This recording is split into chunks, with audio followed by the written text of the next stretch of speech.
So, wow, last season, final season, this ain't coming back, y'all. Well, it is, but not in the way we think. So, before we get into this video on the final and fourth season of On My Block, I want to go ahead and ask you to go ahead and subscribe, turn on the notification bell. And if you're here from last year when we did that video on My Block Season 3, welcome. But let's talk about this. So, I want to say Netflix, y'all doing my On My Block people dirty, honestly, with all of this, because we over here excited, and then you throw us with yeah, On My Block, this is the final season, watch it, and we're just like, wait, what? And then you're like, but we're still continuing the story just with other people. And I'm just like, y'all better give my people some more roles, because Jamal, Ruby, Monse, Cesar, and Jasmine, they deserve some more roles. So Netflix, get on it. So right before I get into all of this, I am going to recap most of the season. So if you just want to get to the ending, I suggest you skip to about 7 minutes and 50 seconds. That's where I'll talk about the ending, my thoughts on it, and what that means for the future of On My Block. So yeah, let's get on to this recap. So let's get on with it. We're 2 years in after the end of season 3. Jamal, Ruby, Jasmine, and Cesar, Monse, no longer as close as we knew them to be. Jamal and Ruby are way beyond friends at this point. They're running against each other to see who will be class president. Ruby is with Jasmine, and they're getting close, very close. Something that Ruby's parents aren't really fond of, as we can see. But the class president campaign trail gets very messy when they really go against each other and try to pretty much like beat one another, no matter what it takes, even if that means making the other one look like a complete fool, which is exactly what happens. And so ultimately, by the end of this campaign, Jamal and Ruby realize that their friendship is stronger.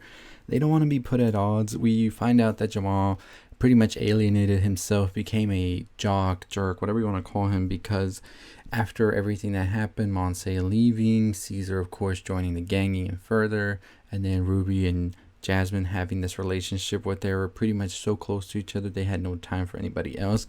He was like, I'm gonna be my own person and try to find my own path. And of course he found a dark path. But they are back together after everything and realizing they were wrong. But now something bigger is happening. Cuchillo's body has been found. So on that note, we also see that Spooky has started a new life after everything. He has a baby on the way. He has a restaurant he's going to be opening in Portland, and he's going to be moving over there soon. And his wife is like, you should really try to get things together with Cesar after the falling out they had, and bring him to Portland with us and get him away from this life that's not going to lead him anywhere. And he tries, he really does, but Cesar's very intent on staying here. He really feels a connection to the Santos, and he's like, I'm not leaving, I'm sorry. Of course, with Cuchillo's body being found, everything starts to get more crazy and hectic, as they're like, we really have to find a way to like see what's going to happen here, because everything's up in the air. The Prophets, the 19 gang, everybody's going to be feeling like they can do anything, and we can't stay here for long. So we see Cesar pretty much go down a dark path downwards, as we see that the 19th gang, after finding out about Cuchillos and everything and the deal going wrong that they had with Spooky, they're there to take all of Cesar's money he's been saving to try and pay his friends after the world money goes missing, which we don't get an answer from. We get a little flashbacks of them fighting over it in those 2-year gap we had, but not really a clear answer as to what happened to it until the end, which we'll talk about in a bit. So they end up taking the money, and then we see that Cesar gets demoted from the gang, as well as they don't see him as a fit leader, especially during a time when things are going to be much more dangerous and tensions are higher with Cuchillos being gone. So he gets demoted. Ultimately, though, he does end up being attacked, which they're not sure exactly who's behind all of this, but as a friend says, which we'll talk about in a bit, is the streets don't forget what happens.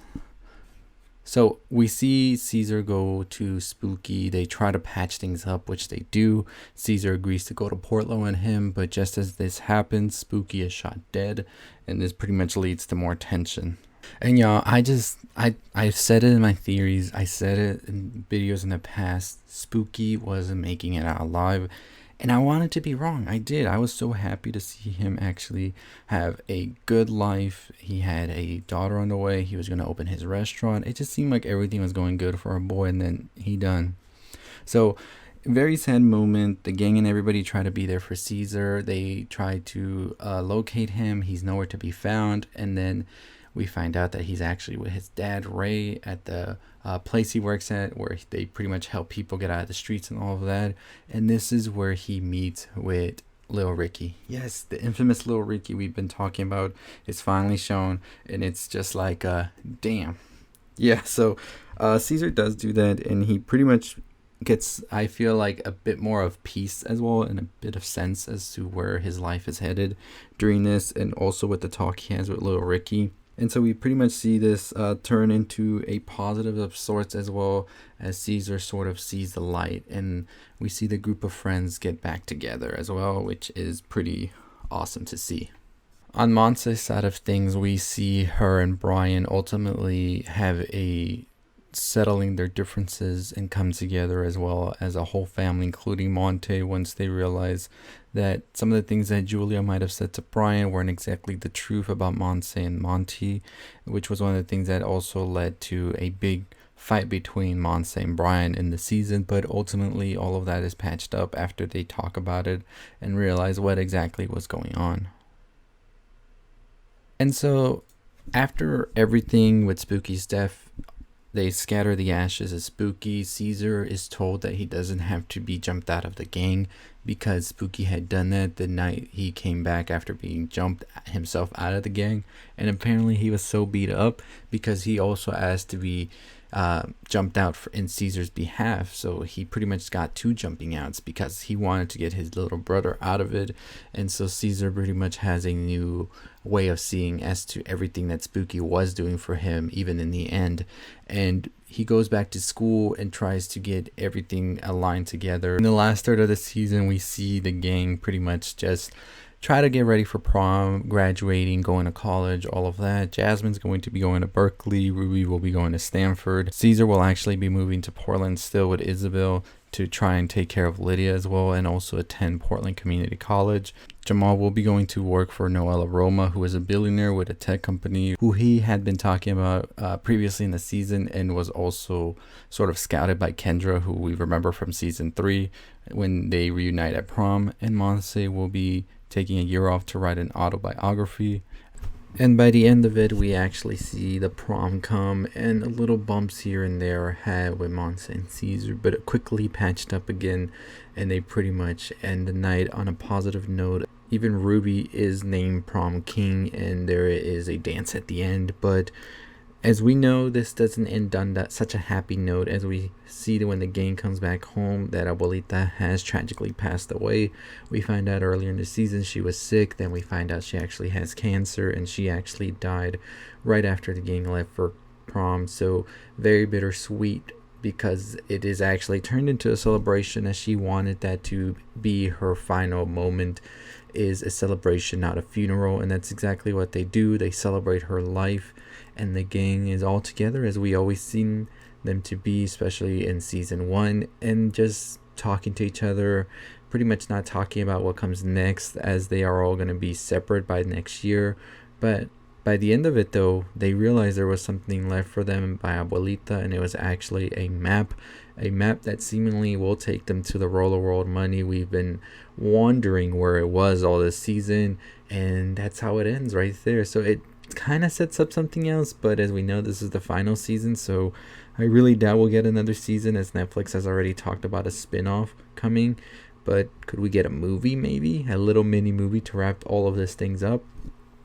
We'll see what happens. But as I said, I feel like they really wanted to go more with this story. I felt that they really try to wrap up things as quickly as possible, and you can tell, which is kind of sad, because I did enjoy these characters in this series and would have wanted to see them at least for another season and really have everybody give what they wanted to give for this series as a whole. But you know, it's the way it goes. Netflix, you never know. and we've seen them just cut things like this short. But I'm glad they were able to get at least some of their thoughts out there, and it wasn't just like completely canceled by the end of season 3. Although some people do expect that as a better ending, I think that they really did a good job with what they had in this season, and I'm excited to see if they continue the story for these characters. We do know they will continue Free Ridge's story, however, in the spin-off series that's coming. So yeah, we'll see what happens with that, right? So by the end of it, of course, as I said, the Roller World money is out there still. As we know, Abuelita was patching up Spooky, so they might have come to an agreement that the money was better off under her hands, and he might have thought that she would be better to distribute the money once they graduated high school or something like that. That's my thoughts on that. Now, who could have killed Spooky? I don't think that that's a question will ever get answered. I think, just as Ray said, that there was so much in Spooky's past and people don't forget and all of that, so it caught up to him at a point and he didn't make it out in time of Free Ridge. So I think that's that answer right there. So as to what comes next for them, I don't know. I don't know if Netflix wants to continue the story or not. We know that it's already ended. They say they're just doing a spin-off. Could we be seeing these characters in the spin-off as cameos of sorts? Possibly. I am interested in seeing where they go from here, but as you know, all of them are separated after this, but I could definitely see them coming back for a special movie or something, because, you know, you never know. Anyways, let me know your thoughts on the ending. I will do another video talking more about possibilities of what could come after this, even though possibilities aren't there, right? Because Netflix says it's over. But let me know what you think, what you have wanted to see. Did you think that this was an appropriate ending to the series, or do you think it was rushed like I do? Let me know in the comments below. But as always, that is going to do it for me. If you haven't already checked out all my other videos on all the other stuff that happened, check out them. They all go over on my blog as well, but I talk about other shows, other movies as well, so don't miss out on any of that either. It is the spooky season, so I got a horror video coming out as well. Might be already out by the time you're listening to this. If not, it comes out tonight.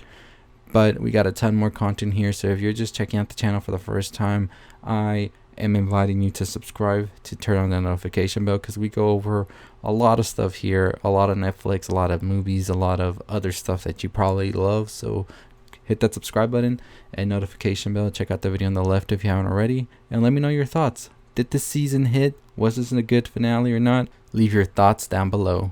As always, that is going to do it for me. I'll see you all next time. Stay safe, stay positive.